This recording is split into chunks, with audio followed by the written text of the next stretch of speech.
Insan Madani yang dimuliakan Allah Subhanahu wa taala, alhamdulillah di hari ini kita semuanya bisa kembali berjumpa dalam kajian Madani Majelis Dakwah Terkini Lasyakes Maluku dengan kitab Rawai'ul Bayan fi Tafsiril Ayatil Ahkam minal Quran karya Imam Ali As-Sabuni.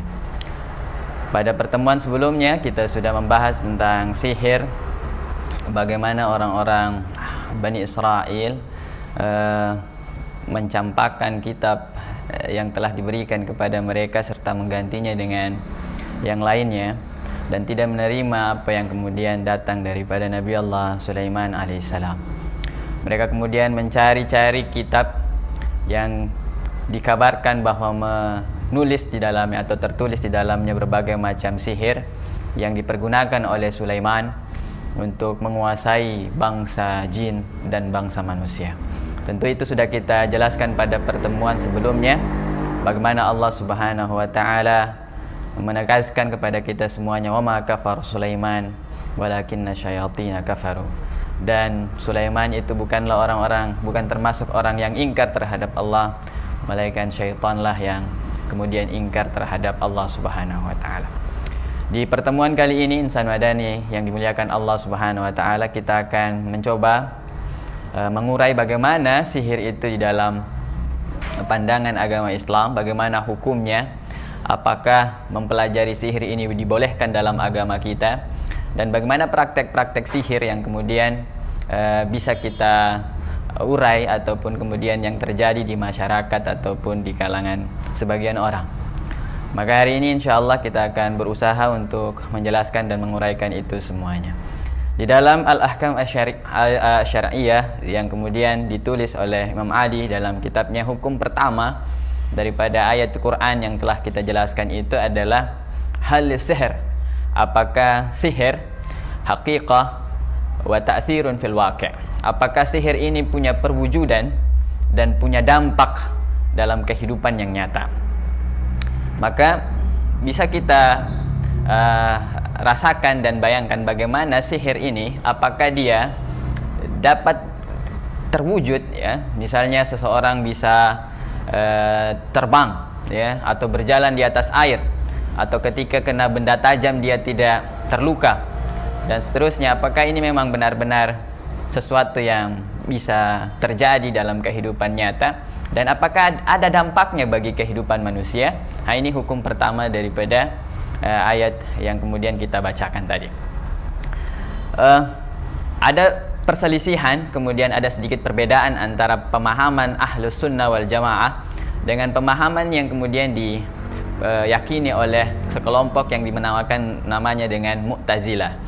Mu'tazilah ini adalah satu kelompok daripada murid-murid dari Hasanul Basir, ya, yang dikomandani oleh seorang yang bernama Wasil ibn Atha, yang kemudian mereka punya pandangan yang paling kemudian mencolok adalah pandangan tentang manzilatain, bahwa orang muslim yang kemudian nantinya wafat namun dia tidak sholat, tidak taat, tidak kemudian menjalankan perintah Allah Subhanahu wa taala, dia ketika wafat nanti tidak berada di surga ataupun tidak berada di neraka menurut pemahaman Mu'tazilah, tapi berada di antara bainal manzilatain, di antara surga dan neraka itu.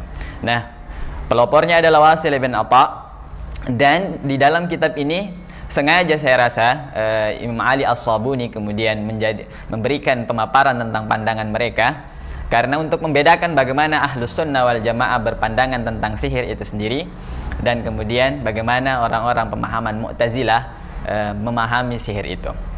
Perbandingannya tentunya orang-orang Mu'tazilah mengatakan bahwa sihir itu tidak ada perwujudannya, dan kemudian tidak ada tidak ada dampaknya bagi kemudian kehidupan manusia.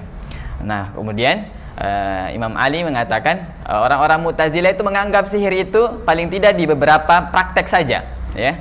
Praktek pertama menurut orang-orang Mu'tazilah bahwa sihir itu tidaklah melainkan hanya at-takhyil wal khida'. Dia hanyalah halusinasi, ya, halusinasi dan tipu daya saja. Jadi tidak merupakan sesuatu yang nyata begitu, tapi dia hanya tipu daya. Semacam kita lihat bagaimana pesulap, ya, tukang sulap misalnya bisa merubah warna dengan sendirinya, kemudian dengan dengan trik dan intrik tertentu, atau misalnya ketika masuk dalam satu kotak yang hitam, mereka kemudian ditusuk dengan beberapa benda tajam, namun kemudian bisa keluar dengan selamat, atau dikubur dan bangkit lagi. Dan ini menurut pemahaman Mu'tazilah adalah trik ataupun hanya sulap belaka. Dia adalah hanya halusinasi dan tipu daya. Nah, itu yang kemudian mereka kemudian ambil kesimpulannya bahwa sihir itu tidak ada suatu dampaknya, tidak ada nyatanya, begitu. Tidak mungkin terjadi, begitu. Melainkan dia hanyalah suatu yang berupa halusinasi.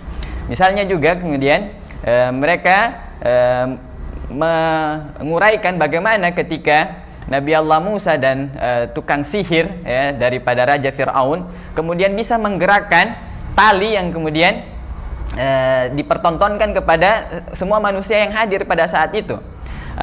Di tali itu ternyata yang kemudian bisa digerakkan oleh tukang sihirnya Fir'aun pada saat itu, karena tali itu telah diolesi satu bahan kimia, bahan yang kemudian bisa nantinya ketika terkena trik panas ataupun panas buatan yang lainnya, maka tali itu akan bergerak dan bergoyang sendiri.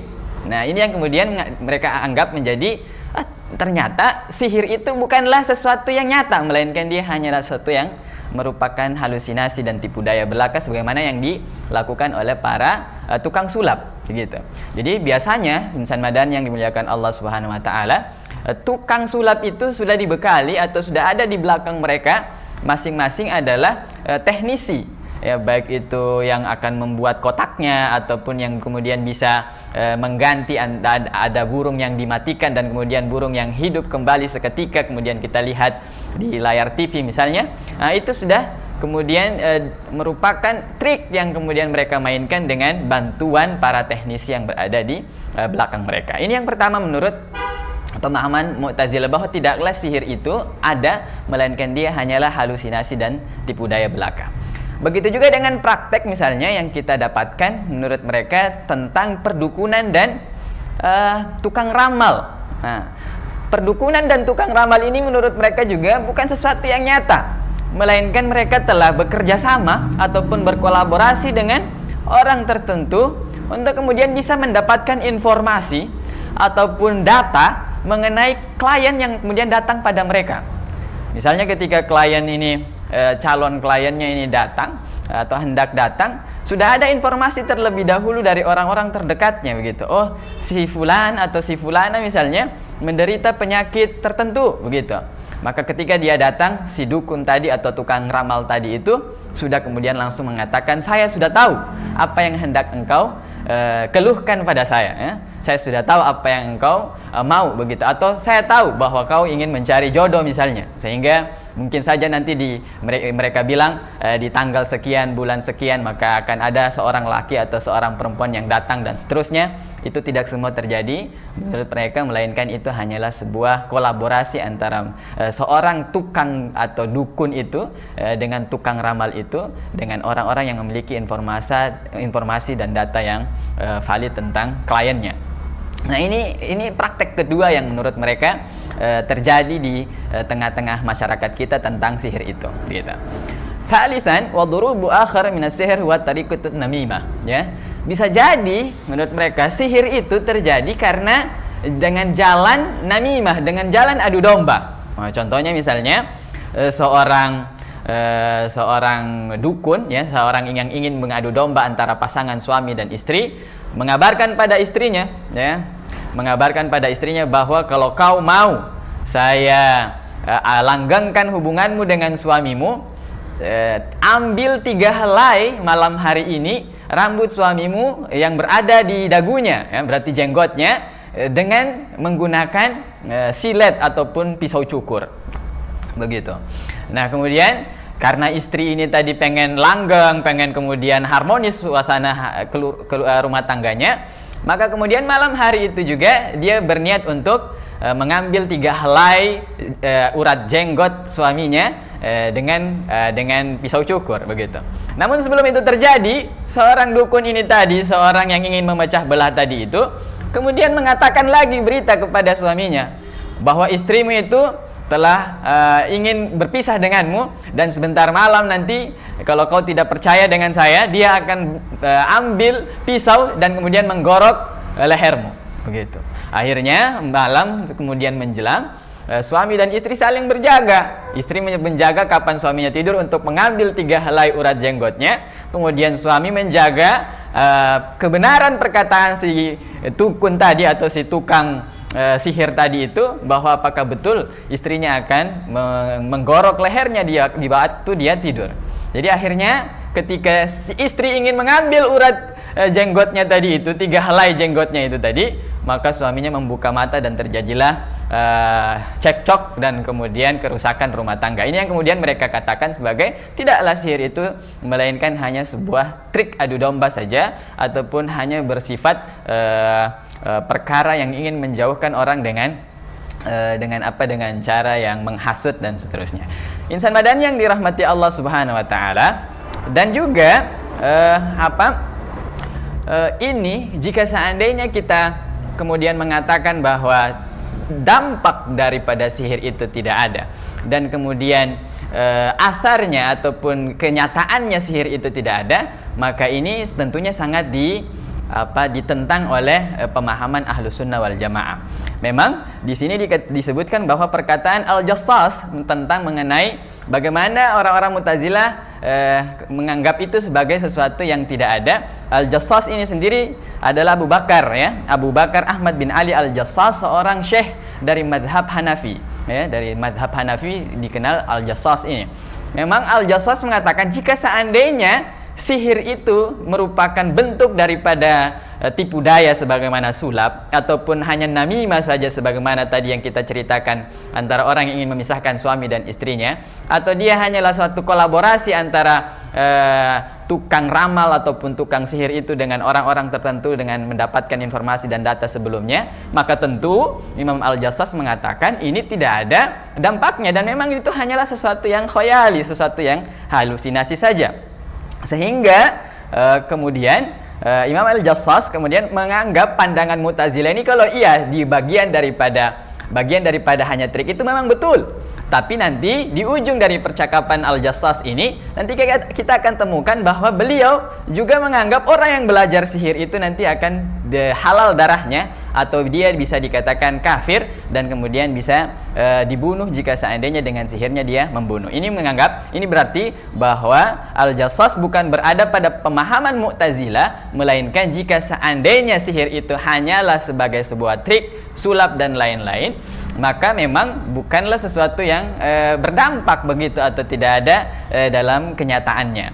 Nah, sedangkan pemahaman daripada jumhur dan Ahlus Sunnah wal Jamaah, mereka menganggap bahwa sihir itu punya dampak dan kemudian ada dalam kehidupan nyata kita, sebagaimana yang dikatakan dalam firman Allah Subhanahu wa taala, saharu ayunan nasi wastarhabuhum waja'u bisihrin azim. Dalam Al-Quran dikatakan bahwa mereka itu menyihir mata manusia. Jadi dibolakan mata manusia itu yang tadinya dia melihat kenyataan, tapi sebenarnya dia tidak sedang melihat sesuatu yang nyata begitu. Wastarhabuhum, untuk apa itu mereka tukang sihir itu melakukannya? Agar manusia itu takut, ya, untuk meneror mereka. Dan mereka tukang sihir itu datang dengan sihir yang besar, yang fitnahnya yang sangat besar. Nah, ulama mengatakan, jumhur daripada Ahlus Sunnah wal Jamaah mengatakan bahwa waja'u bisihrin azim ini berarti dampak dan nyatanya sihir itu ternyata memang benar adanya. Fayata'allamuna minhuma ma yufarriquna bihi bainal mar'i wa zawjih. Nah, ini juga menjadi dalil bahwa sihir itu mendatangkan mudarat atau mendatangkan sesuatu yang merusak begitu bagi hubungan seorang suami dan istrinya atau pasangan yang berada dalam rumah tangga. Maka tentunya jika kita mengatakan sihir itu tidak berdampak, ya, tidak punya athar dalam kehidupan, maka ini ditentang dengan firman Allah Subhanahu wa taala tadi, fayata'allamuna minhuma, ya, ma yufarriquna bihi bainal mar'i wa zawjih. Yang terakhir, jumhur mengatakan wa min syarrin naffatsati fil 'uqad. Jika sihir itu tidak ada efeknya dalam kehidupan kita dan tidak wakil, tidak nyata adanya, mengapa dalam Al-Quran di surat Al-Falaq Allah Subhanahu wa Ta'ala menyuruh kita berlindung daripada fitnah dari tipu daya ataupun orang-orang yang meniupkan di bukhul-bukhul, ya, menjampi, ya, kemudian merapalkan kalimat-kalimat tertentu untuk membuat orang mendapatkan kemalangan. Maka insan madani yang dimuliakan Allah Subhanahu wa Ta'ala, dalam pemahaman kita, ya, bahwa Allah Subhanahu wa Ta'ala adalah berkuasa atas semua, atas segalanya, begitu. Tidak ada suatu kemudaratan, kemalangan dan lainnya, melainkan itu datangnya dengan izin Allah Subhanahu wa Ta'ala. Jika semua manusia, ya gulam ihfazillah yahfazka, dalam sebuah hadis dikatakan, wahai pemuda, wahai anakku, wahai anak, ya, ihfazillah yahfazka, jagalah Allah maka Allah Subhanahu wa Ta'ala akan menjagamu, ya. Ihfazillah tajid tujahaka, ya. Maka jagalah Allah Subhanahu wa Ta'ala maka Allah Subhanahu wa Ta'ala akan memenuhi semua kecukupan bagimu. Wa'lam, dan ketahuilah jika seandainya seluruh manusia berhimpun untuk mendatangkan kemudaratan, bahaya dan kemalangan padamu, la yadurruka illa bisyai'in qad kataballahu lak. Tidak akan datang kemudaratan, tidak akan Ibadah haji merupakan rukun Islam yang kelima, jadi harus diniatkan dan diwujudkan dalam bentuk perencanaan haji. Niat sih sudah lama ada, tapi dananya belum ada. Insya Allah, dengan Arum Haji dari Pegadaian Syariah, niat dan perencanaan bisa terwujud dengan menggadaikan emas. Mulai dari 3,5 gram untuk mendapatkan porsi haji. Kalau belum punya emas untuk digadaikan, mudah kok. Tinggal buka aja tabungan emas di Pegadaian. Gimana? Mudah kan? Pegadaian. datang bahaya itu, melainkan bahaya itu adalah atas izin Allah Subhanahu wa Ta'ala, kecuali dengan izin Allah Subhanahu wa Ta'ala. Dan begitu pula sebaliknya, jika seluruh manusia berhimpun dan berkehendak untuk mendatangkan kemaslahatan, ya, kemanfaatan daripadamu, tidak terjadi itu semua melainkan illa bisyai'in qad kataballahu lak, kecuali dengan sesuatu yang telah Allah Subhanahu wa Ta'ala telah tetapkan untukmu. Maka dari pemahaman kita sebagai orang-orang yang beraliran, ya, Ahlus Sunnah wal Jamaah, tentu kita kenal, kita ketahui bahwa semuanya berjalan dengan masyiatillah, dengan kehendaknya Allah Subhanahu wa Ta'ala. Nah, maka insan madani yang dimuliakan Allah Subhanahu wa Ta'ala, yang rajih menurut Imam Ali As-Sabuni adalah pandangan daripada jumhur, yaitu pandangan Ahlus Sunnah wal Jamaah, bahwa sihir itu lahu haqiqatun wa lahu ta'thirun 'ala nafs. Dia adalah sesuatu yang nyata dan dia berdampak dalam kehidupan kita. Dan jika seandainya Mu'tazilah mengatakan bahwa sihir itu tidak ada bedanya dengan mukjizat, maka tentu pandangan ini ditentang dengan mengatakan bahwa innal farq bainahuma wadih, bahwa sesungguhnya perbedaan antara sihir dan mukjizat itu sesuatu yang sangat jelas, bahwa jika sihir adalah sesuatu yang membolak-balikan kenyataan, ya, halusinasi, tipu daya, dan kemudian dengan bantuan jin, maka sesungguhnya mukjizat itu adalah sesuatu sebagaimana adanya, apa yang kita lihat begitulah kenyataannya. Jika Rasulullah SAW memiliki mukjizat membelah bulan, di antara salah satunya mukjizat Nabi SAW, maka bulan itu benar-benar terbelah, bukan dengan satu yang sifatnya halusinasi. Insan madani yang dimuliakan Allah Subhanahu wa Ta'ala, begitu juga tentu ketika kita mendengarkan sebuah hadis yang menyatakan bahwa Rasulullah SAW suatu waktu terkena sihir, ya. Beginilah dalil daripada jumhur Ahlus Sunnah mengatakan bahwa suatu masa Rasulullah SAW pun juga terkena sihir daripada seorang Yahudi yang bernama Lubaid bin Asam. Jadi seorang Lubaid bin Asam ini mengambil beberapa helai daripada rambut Rasulullah SAW dari sisirnya, kemudian membuat bukhul-bukhul dan ikatan jampi tertentu dan melemparkannya ke dalam sumur, begitu, sehingga Rasulullah SAW terkena sihirnya. Dan kemudian Jibril mengatakan bahwa seorang Yahudi telah menyihir, dan kemudian Rasulullah SAW mencari bukhul yang kemudian dipendam oleh orang Yahudi itu di dalam sumur. Nah, berarti dari semua rangkaian fakta ini bahwa sihir benar-benar ada dan berdampak bagi kehidupan manusia. Insan madani yang dimuliakan Allah Subhanahu wa Ta'ala, yang berikutnya menurut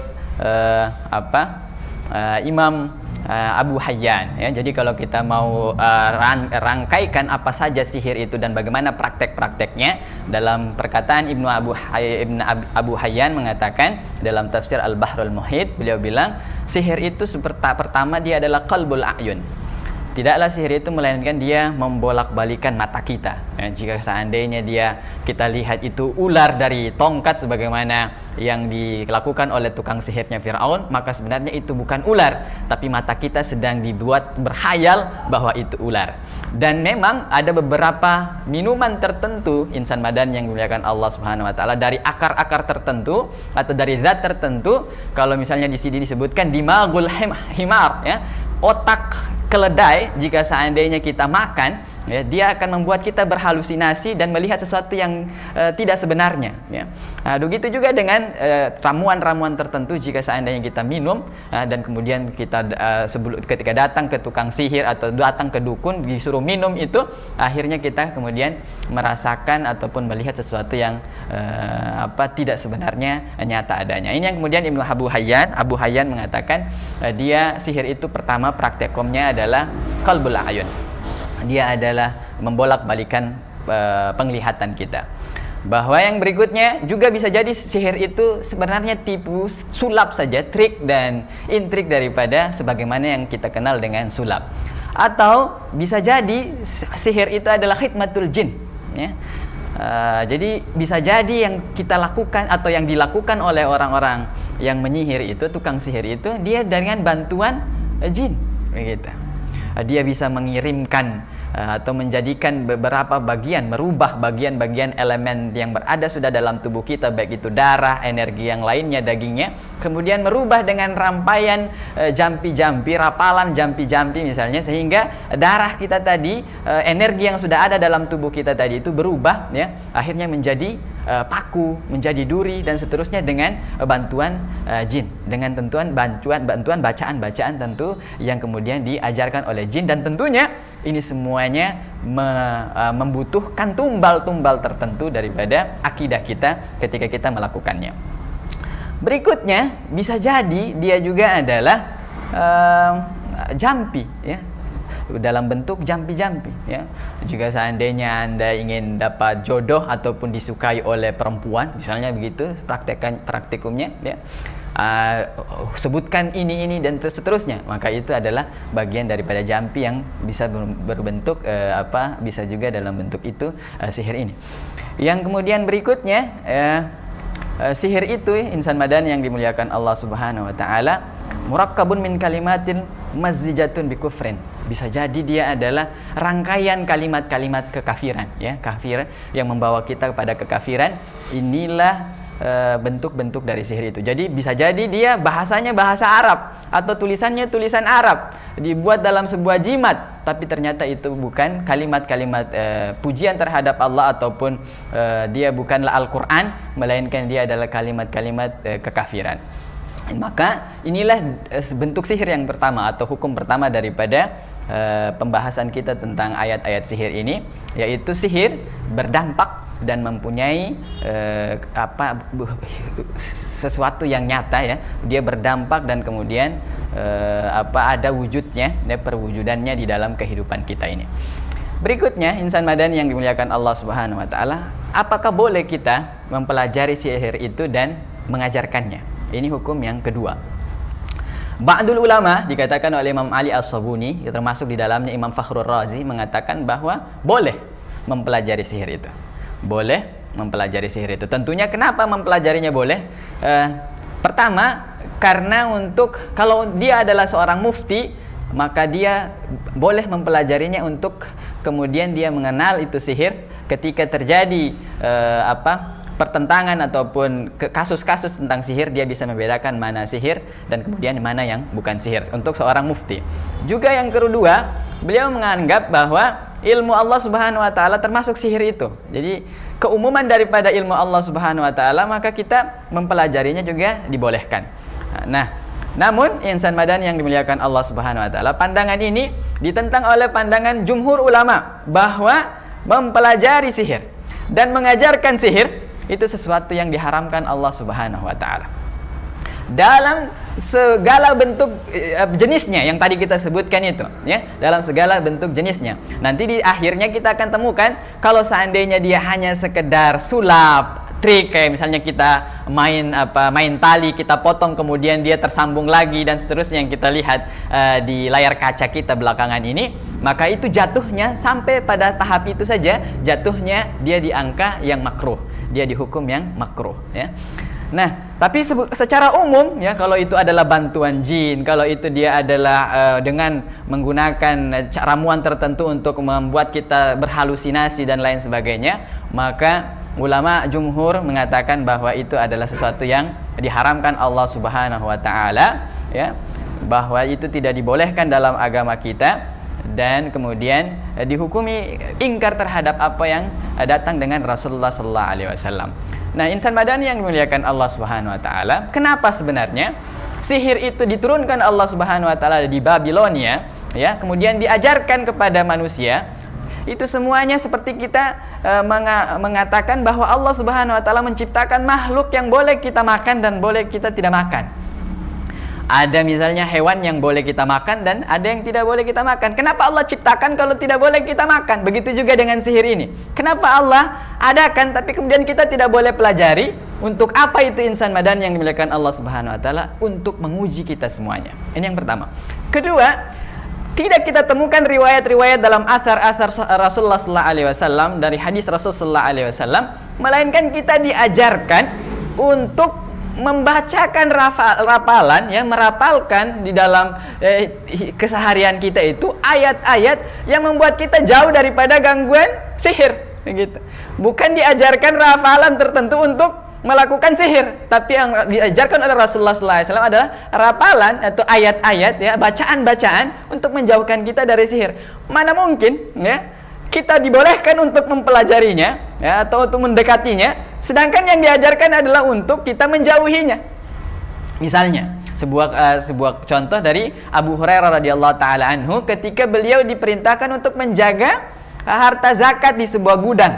Datanglah seorang syaitan, datang seorang jin, ya, dalam bentuk tertentu, kemudian makan daripada harta zakat itu, ya. Ditangkap oleh Abu Hurairah, kemudian dia mengatakan pada Abu Hurairah, saya ini kasihan, ya, saya ini miskin, saya ini susah, ya, mengeluh pada Abu Hurairah. Saking itu kemudian Abu Hurairah menjadi kasihan padanya dan dilepaskan, begitu. Dan malam kedua datang begitu, ya, Nabi bertanya pada malam itu, bagaimana yang terjadi pada tawananmu tadi malam, ya. Jibril memberitahukan kepada Nabi bahwa ada jin, ada syaitan yang mendatangi Abu Hurairah di gudang, kemudian dilepaskannya karena dia menipu Abu Hurairah dengan perkataan-perkataan manis. Malam kedua, malam ketiga terjadi seperti itu, dan malam ketiganya insan madani yang dimuliakan Allah, jin ini tadi, syaitan ini tadi, kemudian mengatakan kepada Abu Hurairah, lepaskan saya, nanti saya ajarkan engkau satu bacaan, ya, yang nantinya ketika engkau bacakan itu, ya, maka engkau akan dilindungi Allah Subhanahu wa taala dari gangguan jin, begitu. Idza awaita ila firashika, apa yang diajarkan oleh jin itu, insan madani yang dimuliakan Allah, idza awaita ila firashika faqra ayatal kursi. Kalau hendak datang ke tempat tidur, mau tidur maksudnya, maka bacalah ayat kursi. Maka baca ayat kursi min awaliha hatta takhtim, dari awal ayat kursi itu, dari Allahu la ilaha illa huwal hayyul qayyum sampai akhir, ya. Wa qala li, menurut kata Abu Hurairah, kalau saya baca itu, ya, la yazalu alaika minallahi hafizun wa la yuqarribuka asyaitan wa la yaqrabuka asyaitan hatta tusbih. Maka kalau engkau baca itu, Allah akan terus menjagamu dalam tidur dan tidak akan diganggu oleh syaitan sampai engkau bangun di pagi hari. Ini yang diajarkan oleh Rasulullah SAW. Begitu juga ketika kita ingin menjaga anak kita agar supaya jauh daripada gangguan syaitan, gangguan jin, dan gangguan orang-orang yang memiliki kemampuan mata panas. Mata panas ini jika dia melihat bayi, dia melihat anak kecil, maka dia akan menjadi panas. Nah, Rasul tidak mengajarkan kita untuk menaruh gunting di bawah ayunannya, atau melingkarkan benang di perut dan pergelangan tangannya. Itu tidak diajarkan oleh Rasulullah SAW, melainkan yang diajarkan oleh Rasulullah SAW adalah bacaan, rapalan, yaitu untuk meruqyah anak itu tadi. U'idzuka bikalimatillahi tammah min kulli syaitan wa hammah wa min kulli ainin lammah. Ya, itu yang diajarkan oleh Rasulullah sallallahu alaihi wasallam. Maka insan madani, jika sebenarnya sihir itu boleh, ya, jika seandainya sihir itu kita boleh mengajarkan dan kemudian mempelajarinya, maka tentu Rasulullah SAW tidak memberikan bekalan-bekalan kepada kita semuanya, bacaan-bacaan tertentu untuk menjauhkan kita daripada gangguan sihir dan jin. Nah, ini yang kemudian menjadi kesimpulan daripada pandangan ulama, bahwa jumhur mengatakan bahwa sihir itu adalah haram, tidak boleh dipelajari ataupun tidak boleh mempelajarinya. Maka saya selalu merasa bahwa jika seandainya ilmu kebal itu boleh, ya, jika seandainya ilmu kebal itu boleh dipelajari dan boleh dipraktekkan, ya, kemudian membuat akhirnya yang berdampak pada membuat kita menjadi sombong dan takabur terhadap orang yang lain, ya, berasa diri kita lebih hebat daripada yang lain, maka tidaklah Rasulullah SAW memiliki baju perang dalam setiap peperangannya. Tidak mungkin ada itu baju perang. Dan kemudian kita lihat hari ini warisan daripada Rasulullah SAW adalah baju perangnya. Imam Ali sekuat-kuatnya, sejago-jagonya, segagah-gagahnya beliau, namun beliau tetap saja memiliki baju perang. Seorang panglima perang bernama Khalid ibn Walid dikabarkan, ya, bahwa setiap jengkal tubuhnya ada bekas daripada luka. Maka seandainya ilmu kebal itu ada, tidaklah Khalid ibn Walid menderita luka yang banyak itu jika seandainya Rasulullah SAW membolehkan sihir itu digunakan dan dipraktekkan. Maka insan madani yang dirahmati Allah Subhanahu wa taala, di hukum yang terakhir yang akan kita menjadikan tutupan daripada pembahasan sihir kita, yaitu hal yuqtalu sahir. Apakah dibunuh, ya, boleh dibunuh penyihir itu? Nah, maka Abu Bakar Al-Jassas, tadi kita sudah sebutkan bahwa Abu Bakar Al-Jassas mengatakan tidak ada dampaknya jika seandainya dia hanya sebuah tipu daya. Namun Abu Bakar Al-Jassas juga mengatakan bahwa orang, ya, yang mendatangi kahin, mendatangi dukun, ya, dikatakan ittafaqa as-salaf, orang ulama-ulama salaf, ya, telah bersepakat ala wujubi qatli sahir, atas kewajiban membunuh, ya, membunuh para penyihir. Jadi semua ulama salaf itu bersepakat untuk membunuh para tukang sihir dengan perkataan dari hadis Rasulullah SAW, man atakahinan aw arrafan, siapa yang mendatangi dukun, ya, mendatangi tukang santet, ya, benci tetangganya, kemudian tetangganya dikirim teluh, ya, dikirimi kiriman-kiriman jahat, ya, dari hal-hal tertentu, atau datang kepada arrafan atau tukang ramal, dia datang ke tukang ramal untuk mencari tahu bagaimana rezekinya kalau mau buka usaha, bagaimana kemudian dia punya jodoh kalau dia masih terlambat menikah. Siapa yang datang kepada orang-orang tertentu ini, au sahiran atau tukang sihir, fasaddaqahu, dan kemudian mempercayainya bima yaqul, terhadap apa yang kemudian dikatakan oleh tukang ramal, tukang sihir, dukun tadi itu, faqad kafara bima unzila ala Muhammad sallallahu alaihi wasallam, maka dia telah kafir, telah ingkar, telah keluar daripada apa yang kemudian datang daripada Rasulullah sallallahu alaihi wasallam. Maka insan madani, mari kita kemudian menjaga diri kita, menjaga orang-orang yang kita sayangi. Jangan sampai kita membeli jimat, ya, dari toko-toko dukun, ya, toko-toko tertentu, atau mendatangi itu, kita gantungkan di rumah kita, ya. Kemudian kita pakaikan jimat-jimat itu di tubuh anak kita, atau bahkan untuk diri kita sendiri, kita taruh di dompet, kita taruh di saku, sedangkan itu adalah bentuk daripada kesyirikan, bentuk daripada sesuatu yang diingkari Allah Subhanahu wa taala. Bahkan ditulis yuktal wujubul qital sahir, ya, dibolehkan untuk kemudian membunuh ataupun menghilangkan nyawa tukang sihir. Ini kemudian Imam Syafi'i mengatakan, ya, tukang sihir itu dibunuh ketika dia membunuh dengan sihirnya, ya. Jika seandainya dia tidak membunuh dengan sihirnya, maka kemudian dia tidak perlu dibunuh, tetapi kemudian diminta dia untuk bertobat, ya. Tapi ulama semacam Imam Abu Hanifah mengatakan bahwa as-sahir yuqtal idza ulima annahu sahir. Hanya karena dia diketahui tukang sihir saja, maka menurut mazhab Imam Abu Hanifah dia sudah dihalalkan darahnya. Maka insan madani yang dirahmati Allah Subhanahu wa taala, sudah sepantasnya kita sebagai orang yang beriman pada Allah Subhanahu wa taala, yang meyakini bahwa Allah Subhanahu wa taala berkuasa atas segala sesuatu, menjauhi hal ini. Ya, jangan sampai kemudian kita masih termakan hasutan-hasutan bahwa agar supaya anak kita cerdas, anak kita pintar, maka dia harus makan hewan tertentu, ya. Agar anak kita dilindungi dari kecil, di waktu kecilnya sampai besarnya dia harus dipakaikan gelang tertentu. Tentu ini sesuatu yang sifatnya syirik dan sesuatu yang dilarang oleh agama kita. Kemudian kita meminta pertolongan kepada selain Allah dalam bentuk itu.